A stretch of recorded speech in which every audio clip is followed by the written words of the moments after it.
This summer, mysterious circles appeared again in fields of crops all over the West Country. There's still no universally accepted explanation for these beautiful mysteries, although there have been many contenders, from electrified whirlwinds to intelligences from outer space. As the phenomenon has grown summer after summer, so too has the intensity of the battle between the competing explanations. And at the heart of that battle lies a struggle for the soul of science itself.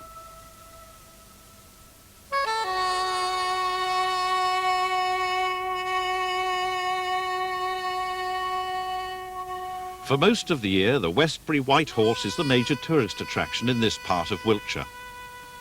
But then, as summer comes, a new tourist attraction springs up: crop circles. These circles, up to 300 feet in diameter, appear mysteriously, often at dead of night.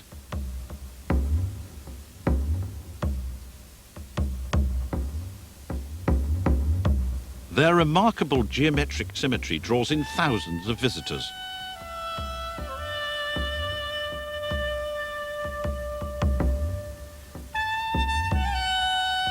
Many are driven to do more than just look. They measure and record every detail of the circles.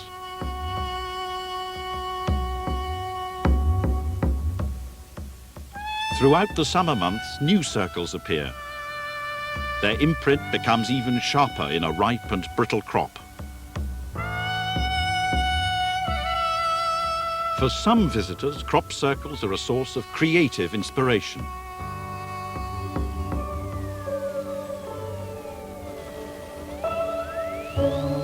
The corn spiral dance was inspired by the crop circles at Silbury Hill in 1989. And the dance itself has a particular form. It's a very processional form. It also is, it has symbols in it of the crop itself, of corn. But it also has a section in it which is very unstructured. And that lack of structure, which mirrors really some of the energy that is often felt in these crop circles, a very spinning energy, very much mirrors the situation that we have, this challenge of these crop circles. We don't really understand them, we don't know what they're about. So we have the challenge between, if you like, the scientific form that we're used to and the metaphysical or the spiritual. Others come into crop circles for psychic communion. I had a very strong ET being coming through there with a silvery suit and 3 fingers and a very a rather interesting cummerbund that I see this one has got on as well. And this band I've had on other sort of spiritual energies that have come through, because they find the density of the earth, you know, the frequency of the earth is far too much for them to handle. And it appears this cummerbund around what we would know as the emotional centre kind of balances out the frequencies of their system. The circle phenomenon is comparatively recent. 10 years ago, crop circles were virtually unknown. A handful of historic references have been unearthed, like this 1678 tract which attributes a circle in Hertfordshire to the devil. And some people remember seeing circles in the middle years of this century. My family farmed near Winchester in Hampshire for 30 years, and we've had circles, but never more exotic patterns, occurring in cornfields virtually throughout that period. But the phenomenon only began to take off in 1980, when a photograph in a Wiltshire paper of a circle near Westbury White Horse sparked off circle spotting. The number of circles recorded has grown dramatically every year since then. By 1990, over 2,000 had been spotted all over the world. But they remain overwhelmingly a Wiltshire phenomenon. Over 50% of all the circles found since 1980 have been in Wiltshire. The circles have become part of local culture and commerce. They're quite good business for the pub, and it was lucky that it happened around this area. We've had loads of people coming down. So we've got the corn circle cocktail going, which is quite good, which makes you see corn circles after you've drunk it. Many people as we can on the floor for a corn circle dance. Go! 5, 6, 7, 8 and back. 2, 3, 4. Most of the dancers at the Beckhampton Barn Dance are local farmers. For them, the circles have proved a mixed blessing. And clap. It was a Wednesday when they appeared, and that first weekend, there was probably 500 or 600 people went down into them. At that stage, I endeavoured to stop them by putting a sign up saying, "Please keep out, you're damaging the crop." That didn't work at all. I was trying to encourage them to go up on the hill behind to view them from up on the hill. But the need was to get in the circle and to feel any vibes that there might have been. So rather than discourage them, I put a caravan down a little chute, which was the only way into the field. So that was a fortunate point from my point of view of controlling people coming into the field. And people were very willing to come down, pay to go in and see them. And they were satisfied and I was satisfied. So yes, I mean about 5,000 to 7,000 people, I suppose, came through.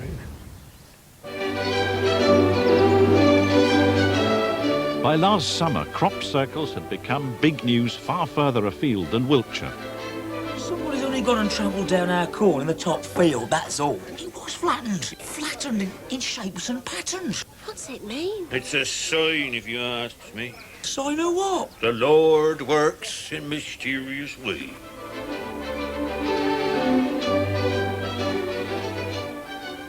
As well as an Archer's storyline, they've appeared on album covers. And circles provided the basis for a surprise bestseller, which sold over 50,000 copies. What consumes people with curiosity about the phenomenon of the circles is what's actually making them. Could be wind conditions and weather. Weather can play some interesting tricks. I don't think it's the wind. Because I don't think the wind would make it so even. I think if it was aliens, why aren't they speaking to us in English? and what worries me about the circles is they're too kind of hieroglyphic. They're too symbolic, which makes me think that that it's wags. Well, it seems to me it's possible that it is a signature of some visitation to our planet. That's a possibility. Well, they're not from the people upstairs. I think somebody's having a game. We did a project on it and our class reckoned it was hedgehogs. I did it. What do you think they're all about? The circus and bloody corn, isn't it? Attempts to resolve this mystery have reignited a smouldering dispute between two fundamentally opposed ways of interpreting the natural world. I think what's interesting about crop circles are they are the latest in a long line of phenomena which characterize battles between science and parascience. And there's a number of examples of these kinds of phenomenon, phrenology, UFOs, parapsychology. Now, looking back after these controversies are settled, it's often very hard to see what all the fuss was about. And it's often very hard to see what distinguishes the two sides one from another. But at the time of the controversy, the battle really rages and is extremely virulent in form. And that's where we are now with crop circles. As I'm sure you've all seen before, is that the end one. Since the 17th century, the prevailing way of interpreting the natural world has been that of orthodox science. I stop that. We have got, in essence, if I do it with two, we have got... Newton's vision, refined and developed by 19th and 20th century physics, views the world as a system governed by implacable natural laws, accessible through the operations of logic and reason. Newton's cradle. Simple example of the idea of the third law of motion.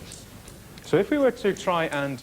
Generations of school children have learnt the fundamental approach of orthodox science to natural phenomena. Hypothesis, verified and refined through the collection of data by experiment, leading ultimately to proof.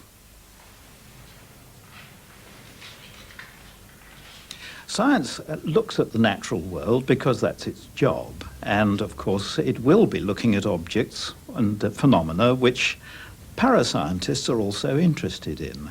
I think the difference is in the logical approach which scientists take. If there is a phenomenon, like your corn circles, like dowsing or something, the scientists will say, well now, does this in any way fit in with a pattern of what we know and understand, form a hypothesis? Could it be such and such a thing? What tests have we to make? And are there any sort of null tests on other manifestations? So it tries to take a logical approach to things. Try this, does it work? Try that, does it work? And this is a natural, logical way of going about things. But there's another approach to understanding natural phenomena. Although its roots go back to before Newtonian science, it's primarily a reaction against the domination of a mechanistic approach. Now, most people these days consider parascience to be things like parapsychology, astrology, graphology, palmistry, all of those studies which are outside of the accepted norms of the establishment academic view of science. So what we're talking about really are people who study things that don't fit in with the classical Newtonian reductionist mechanistic view that the Western world has held for the last 300 years. I think we're all interested in mystery. We all prefer to think that there are mysteries out there that science can't boil down to boring equations. And in some ways, I think this has grown in the past 20 or 30 years. And in many ways, I date it to the 60s, to the beginning of the realization that experts, that scientists, had somehow got something a bit wrong. And that something was largely, I reckon, nuclear power. That the reassurances and the promises given about nuclear power turned out in a way to be wrong. And it was from that that a sort of doubt about the expert, about whether to believe him or not, has been creeping in more and more.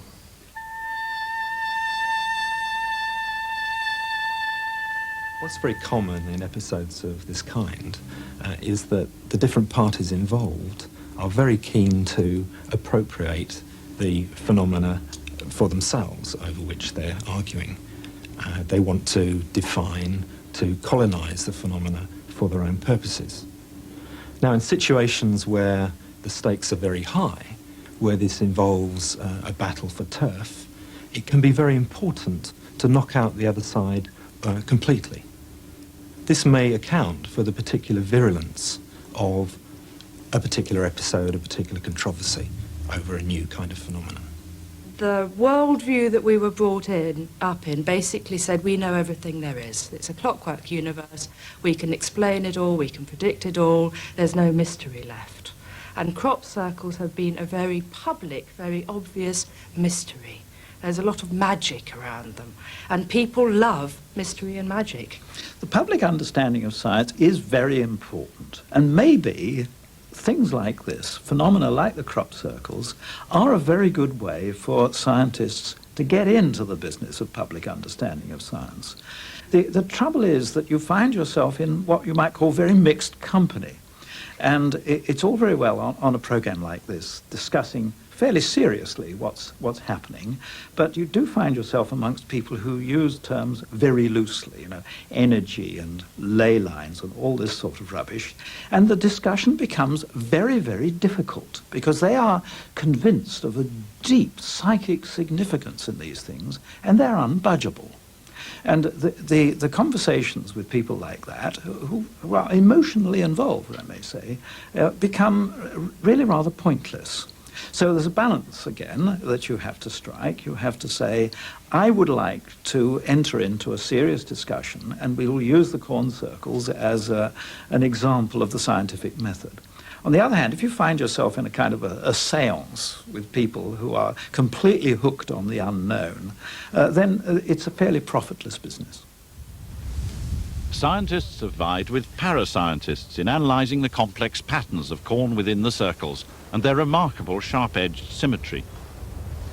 No blade of corn has remained unexamined in each side's attempt to produce a universally accepted explanation compatible with their own particular worldview.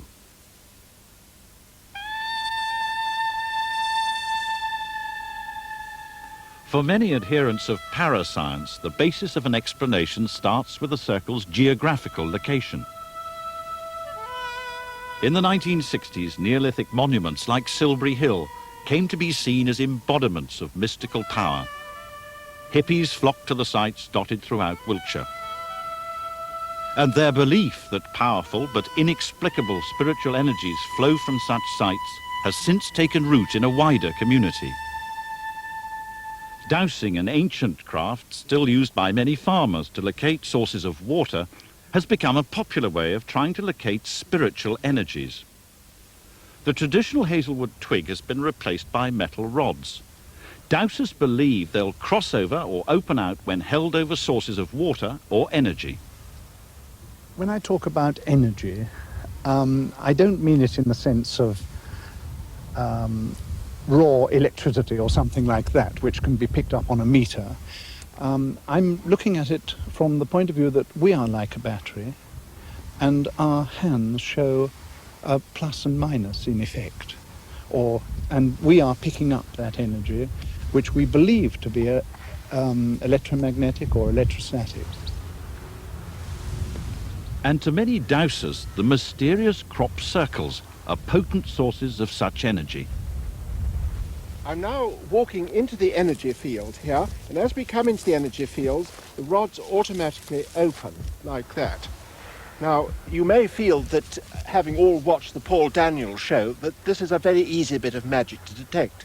So I'm going to show you that it isn't an involuntary reflex of my hands. I've got here two holders made out of barrows, and in this way I shan't actually be touching the rods at all as I come in. And I step gently back again out of the energy field. There's a bit of a wobble on them, obviously because of the wind, but if we walk gently into the energy field here like that, you'll see that exactly the same thing in fact happens. So that dowsing is a reality, it works.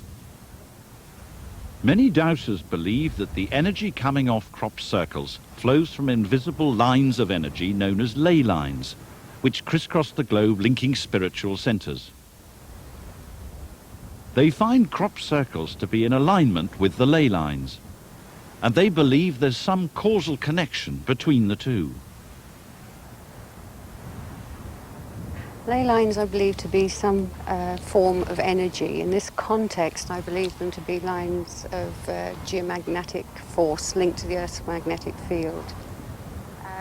It's believed that some of the standing stones actually act as receptors, if you like, to this energy, and that people in our ancient ancestors, Neolithic past, and perhaps people who have certain psychic gifts are able to use this area to actually enhance their psychic abilities. The mystery of the circles has attracted nothing like the same interest from orthodox scientists. Most seem to have found the phenomenon not worthy of the effort of explanation. But one lonely voice has been arguing his case for 11 years now, against the intuitive explanation of dowsers and in favour of a scientific analysis. So I am indeed fighting for science and against the irrationalities of the paranormal people. Terrence Meen is an academic physicist by training who's been obsessed with the circles ever since he first came across them. A local Wiltshireman, he spent 9 years abroad, teaching solid-state physics in the universities of Grenoble in France and Dalhousie in Canada. In 1974, he inherited his father's motor business and returned to Wiltshire with his young family to run it. Today, his son runs the business of restoring classic cars, while Terrence Meen runs a different scientific concern from above the garage. On returning to Britain, I decided that I would create a business in meteorology. It's one of the easier subjects for a fully qualified physicist to handle, and I had always maintained a deep interest in meteorology. Meen's business, Toro, comprises a scientific monthly, the Journal of Meteorology, and a meteorological consultancy selling advice to insurance companies. His expertise in this field led the government to commission him to write a report assessing the risk of tornado damage to the Sizewell nuclear reactor. A tornado is just one dramatic and destructive variety of a common phenomenon, the atmospheric vortex, a mass of swirling, spinning air. Meen's background in the study of vortices immediately suggested a cause for the mysterious circles, which he first learnt about from a photo in the Wiltshire Times in 1980. Now that attracted my attention at once, because the circularity and the spiral lie of the corn made me think at once. This is the sort of thing that an atmospheric vortex could make. Now, a primary difficulty is that in the fair weather whirlwind, the inflow of air is such that the motion is upwards, and such motion could never, of itself, create a crop circle, which is clearly made by downward flow. So I suppose that if a fair weather whirlwind had been involved, something must have happened to it to cause it to temporarily give a downrush of air.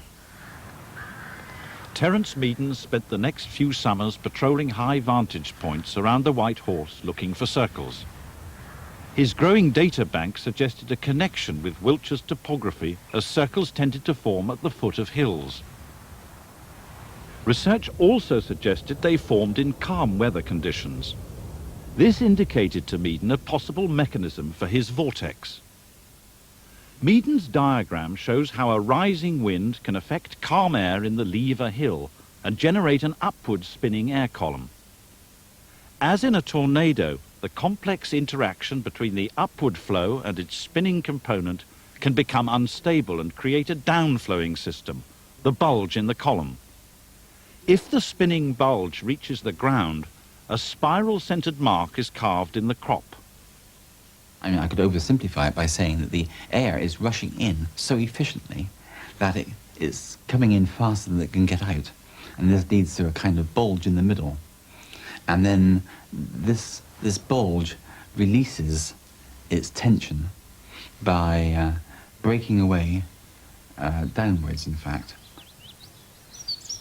But that on its own doesn't account for the circle's characteristic sharp edge.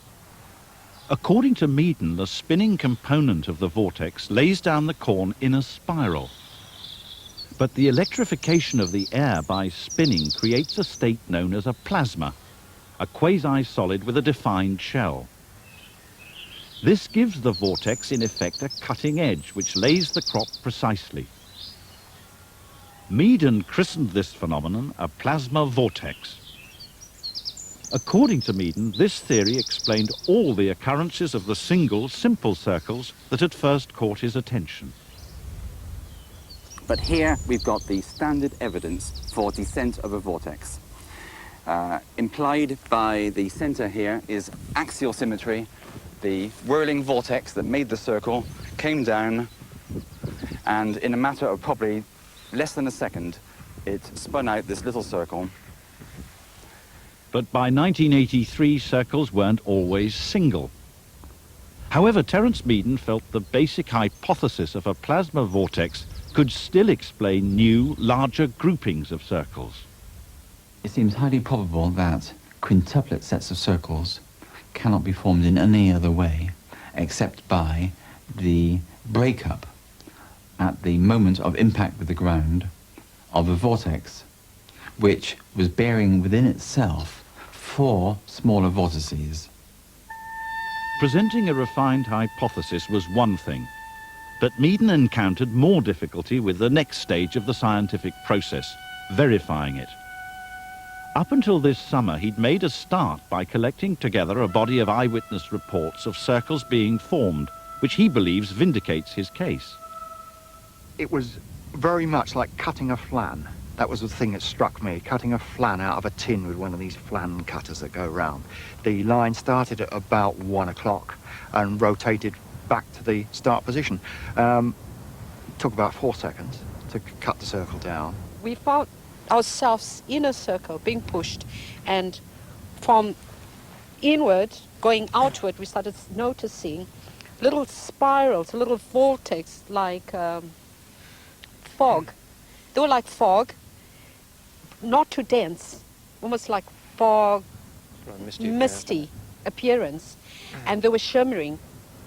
And this was sort of wrapping around the cone at that sort of angle, going round like that, anti-clockwise, and swirling round the cone, and the cone dropping. Orthodox science doesn't believe that such eyewitness reports, however convincing and accurately remembered and reported, can be a substitute for controlled experimental verification in laboratory conditions. Up until now, Terrence Meen's scarce resources made this impossible. But this summer, help finally began to arrive, but not from fellow scientists in Britain. Professor Yoshihiko Otsuki of Waseda University in Tokyo and his team of researchers have proved one of Terrence Meen's most invaluable allies.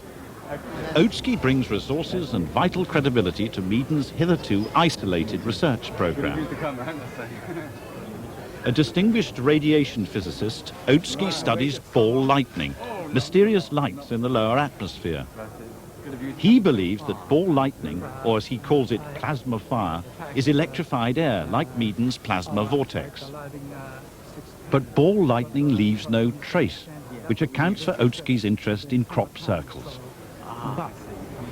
In crop circles, see, there are very nice mark patterns in crop circle.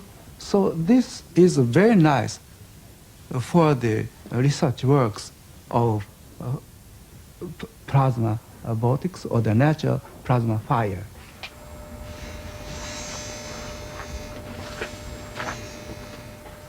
But despite many attempts, Otsuki has been unable to prove the existence of ball lightning in the laboratory until recently. Pumping microwaves into a specially built apparatus, he believes he has artificially created ball lightning. What's most encouraging for Meeden is that the plasma fire leaves marks when a plate of aluminium dust is placed in the apparatus. For dust marks read crop circles. But despite this circumstantial support for the plasma theory, the phenomenon has still not yielded up its mystery. This summer has seen new and increasingly complicated patterns in the crops, which has kept the controversy vigorously bubbling over. Over the last 2 years, crop circles have begun to grow increasingly and spectacularly complex. In 1990, 1/3 of the circles in Wiltshire were these complex shapes, so-called pictograms. By this year, the overwhelming majority of the circles in Wiltshire were pictograms. This has caused a new controversy to blow up over Meeden's explanation that plasma vortices are responsible. The problem about the crop formations is that they started in a very small way 10 years ago, and they have been growing in elaboration. You can trace patterns of development over the succeeding years. In the last 2 years, they've become enormous. They've become immensely complicated.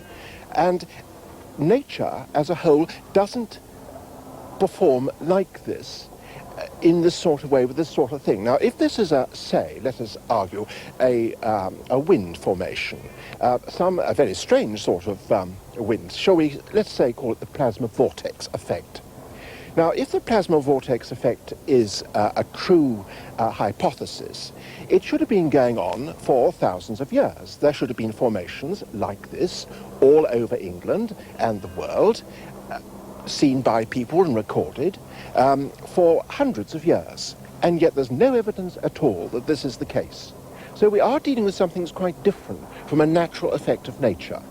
And this is why I think we have to move into a new paradigm, which involves intelligence, something purposive, and something quite different from what we are used to in the late 20th century.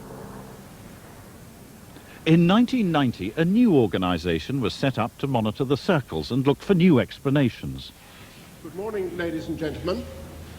Welcome to the summer conference of the Centre for Crop Circle Studies.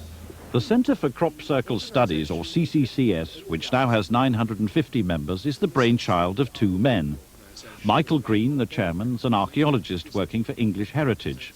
And Ralph Noyes, the secretary, is a retired under-secretary from the Ministry of Defence. Both had developed a fascination with the circles, but found themselves dissatisfied with Meaden's scientific explanation. I think a decisive moment for me was the moment in 1986 when these circles, which had begun to group themselves into quite interesting patterns, for the first time put a ring around themselves. We had a ring circle. Terrence, I think, found this very surprising, and he had to elaborate his model quite a bit. And I began to feel we really have got a most interesting race between a good scientist and a developing phenomenon. In 1989, we had, right at the end of that year, a very big rotational event divided into 4 quadrants, in each of which the grain was combed out in a linear manner, turning at right angles in each quadrant. And I said to myself and to friends, that cannot be simply an atmospheric vortex, however elaborate Terrence is making it. Let us have a look at this thing. The point is that CCCS acts as an umbrella organisation for all those who lean towards a parascientific explanation. Some continue to believe the circles derive from spiritual force fields like ley lines. But influential members at the core of the organisation are developing an alternative theory, that the circles are the work of non-human intelligences. He said, you've actually recorded this scientifically. a lot of people are looking for messages in the corn, as it were, nowadays. I'm tempted almost to say corny messages. Now, I think one has to put oneself in the shoes, if that's not too far-fetched a term, for an intelligence coming from outside. How would you try and communicate with a skeptical, unbelieving human public? One of the ways I think I would try would be not be to write great big letters, "We are here, we love you," across the middle of the fields of England. And I think one positive way, a timeless way, is to use something which they call in the East a mandala. Now, this is a symbol of reality, a symbol of being, a symbol of God. And most of the formations that we've been looking at this year and here are, in fact, great symbols in this sense. Those who believe this theory argue it hasn't been arrived at lightly. As well as rejecting the plasma vortex hypothesis, CCCS examines other possibilities like electromagnetic or agricultural change. They believe that such phenomena cannot on their own explain the circles and are forced to conclude a non-human intelligence can be the only possible explanation. When this parascientific theory began to surface, Terrence Meen immediately dismissed it. He explained pictograms scientifically, making only a relatively minor modification to his theory. He suggested that sunspots, solar storms which cause intense electrical activity in the upper atmosphere and which have an 11-year cycle that peaked in 1990, were exaggerating the unstable behavior of his plasma vortices. I'm merely suggesting that in addition, there could be Earth circulating currents induced by the upper air currents, which in turn affect locally the electric field of the Earth. and hence play a role too in the stability or instability of the vortices that make the circles. Meaden's modification failed to convince the parascientists, who argued that while violent solar events may well wreak havoc on Earth, it's inherently implausible that they could effect designer damage. Science and parascience continue to be locked in conflict, leaving many locals who've experienced crop circles at first hand uncertain what to think. Quite nice. Yes. I think this was probably standing up a little bit when it was formed. A little bit like that, I would guess. Yes, it would have been. And that's now been knocked over by people walking on it. Terrence Meen and CCCS field officer Dowser Richard Andrews both try to win farmer Robin Butler over to their understanding of the cause of pictograms. He's had 27 simple circles before, but this is his first pictogram. It seems from the dowsing point of view that when we have a three-line lay, as we call it, goes across the portion of the dumbbell at 90 degrees to this pattern, it seems we get boxes. And if that isn't there, there isn't a box. So these are sort of the things that we're beginning to learn now. Which is helping us both, really, isn't it? Indeed, yes. The apparent inability of both science and parascience to prove their case conclusively, and the strange and sudden complexity of the pictograms, however, has encouraged a third theory to emerge with particular force over the last couple of years. But if we move over to the edges, you'll see that... I think the cause of crop circles is human beings. I think every single one has been made by a so-called hoaxer who's gone out and done it at dead of night or whatever. You're looking for a few of the RAF military types, I think, you know. They like that sort of thing. I'm ex-military myself, and I would like to have a bash or something like that.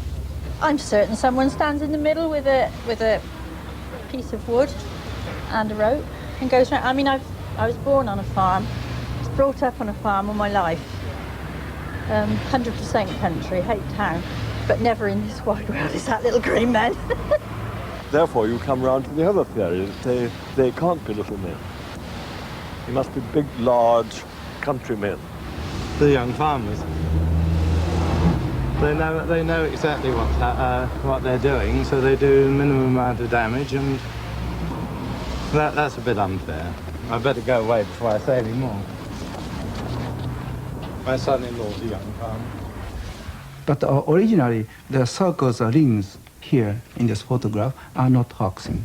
But the other extra pattern will be hoaxing. This, I think it's impossible to create such a very complicated patterns by plasma vortex. This summer has, for the first time, seen the emergence of admitted hoaxers into the open. Doug Bauer and Dave Chorley were discovered by Today newspaper. They claim to have invented the whole phenomenon in 1978, and they've made contradictory claims to varying numbers of circles.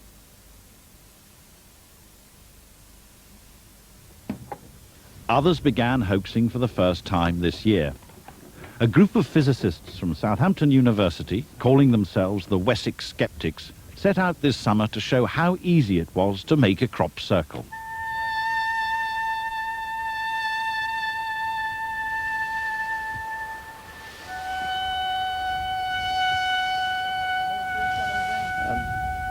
We were struck last year, which was 1990, of course, there were an enormous number of pictograms, and we found it very difficult to believe that those were produced by a natural phenomenon. It doesn't mean we were right, we just found it very difficult to believe. Now, given that we were told that the structure of the pictograms, the way the crop was laid out, was laid down in the pictogram, you know, the detailed way in which it fell, was identical to the simple circles. We, of course, were led to the conclusion if the pictograms were not a natural phenomenon, then there was no reason to suppose the circles were either.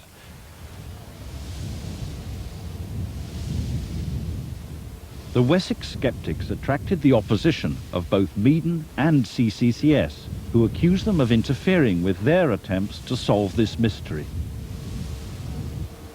I consider these hoaxes a complete waste of time. It costs a lot of people a lot of money, photography, flying aircraft, and of course, time is the essence of our research. CCCS has been set up to solve the problems of the corn circle in the sense that we will look into the hoaxing problem and we will find ways of beating it. Actually, we suspect you of hoaxing other circles. There have been so many done this year. We know you've made some, and we suspect you've made others you've not told us about. You've seen the ones we've made. We made them in Chris Cutler's farm. I assume you've been there, or somebody in Yes, one of your we've group been has there. been there. Our point is but that you have made others too. You have created, that you've given us. Do You are now deny- giving us criteria. But have which you we made can- any or not? Yes, we've made circles. Other than the ones at Chris Cutler's farm and these? Have I made any other than those? Yes, I've made some. Yes.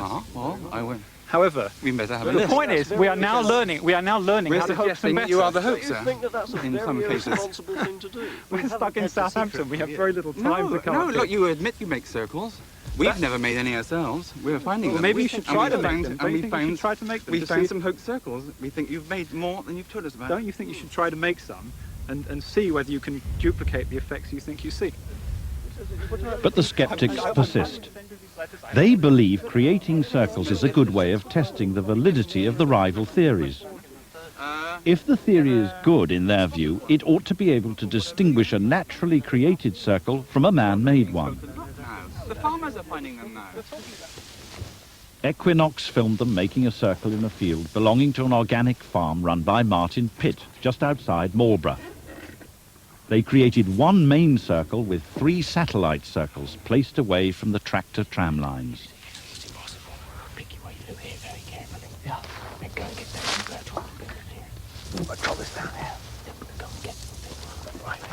That circle was extremely ambitious in the sense that we decided to make one fairly large. We decided to make one that would look as though it was made by a plasma vortex. We had all sorts of fancy stuff, quite a lot of organisation, and we started designing it a couple of days before.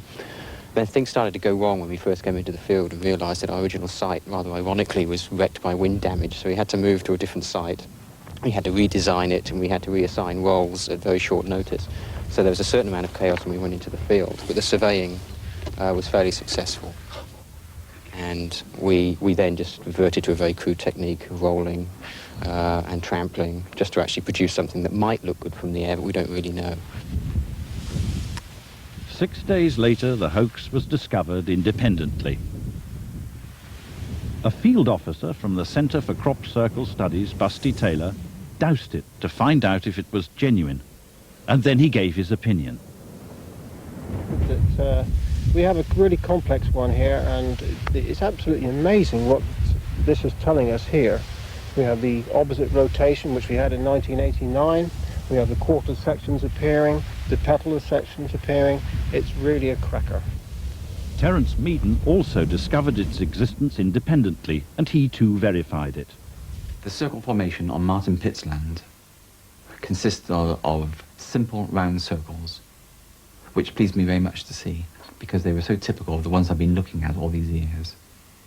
They didn't have those complex, strange shapes which so many other systems have had this year and last year. But in detail, they had a lot of complex structure, a kind of petal effect, a braiding, a plaiting, and a layering, which showed the difficulty that any hoaxer would have to manage to contrive to follow if he wished to copy it. In fact, it was a system that was too hard to copy, and yet was of the simple variety nevertheless. Genuine in every way. Admittedly, the Wessex skeptics were able to make their circle with the permission of the farmer, who cleared away damning evidence of human involvement, like 2 forgotten balls of string. So they haven't quite proved their case about how easy it is to make the circles and convince experts of their authenticity. In any event, neither dupers nor duped attach too much significance to the success of this particular hoax. So you are telling me that the circles on Martin Pitt's farm are hoax circles made by the Wessex skeptics. I have to admit that some people, at least, if they are scientifically trained, are capable of perpetrating at least one hoax. That does not, however, negate all the positive evidence which has been gathered over the last 10 years, in favour of genuine circles. When a scientific theory is complete, then it would be possible to distinguish between hoax circles and genuine circles.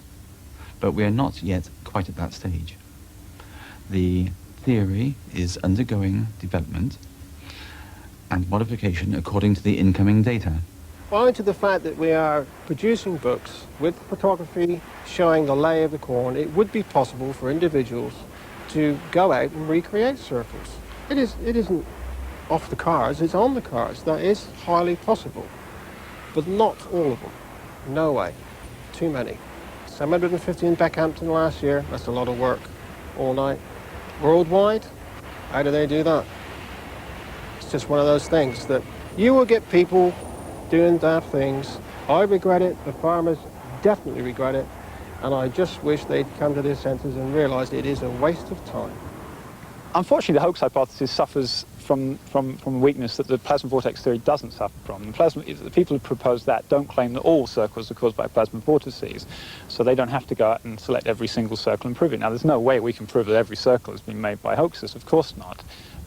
We can simply throw doubt or examine the ability of the people who claim to be able to distinguish classes of patterns and say one is artificial and one is natural. We can test that ability.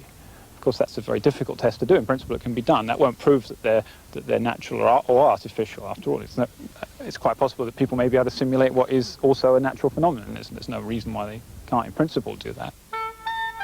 All sides are still assessing the implications of a summer of hoaxing. The case for all circles being hoaxes is still not proven. If hoaxers are making all the circles, they've been working quietly and consistently for over a decade. They've remained undetected despite nights like the 16th of July this year, when in Wiltshire alone 3 massive formations were made.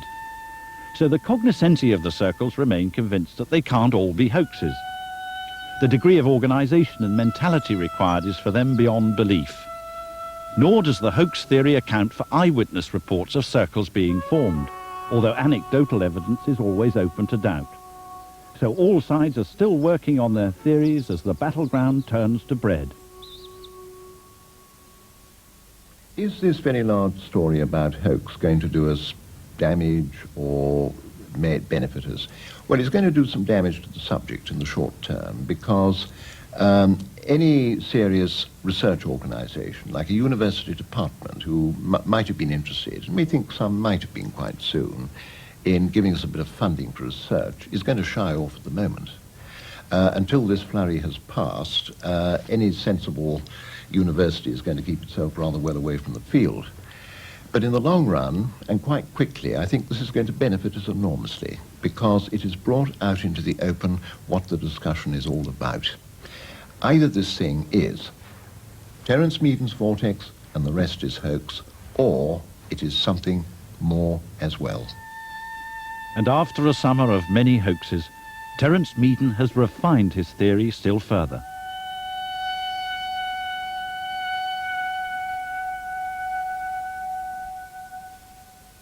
We are now quite certain that all the most complex systems, the pictograms, are definitely fakes, because these are the very systems, the complex systems, which were always going to be difficult for a scientific theory to grapple with.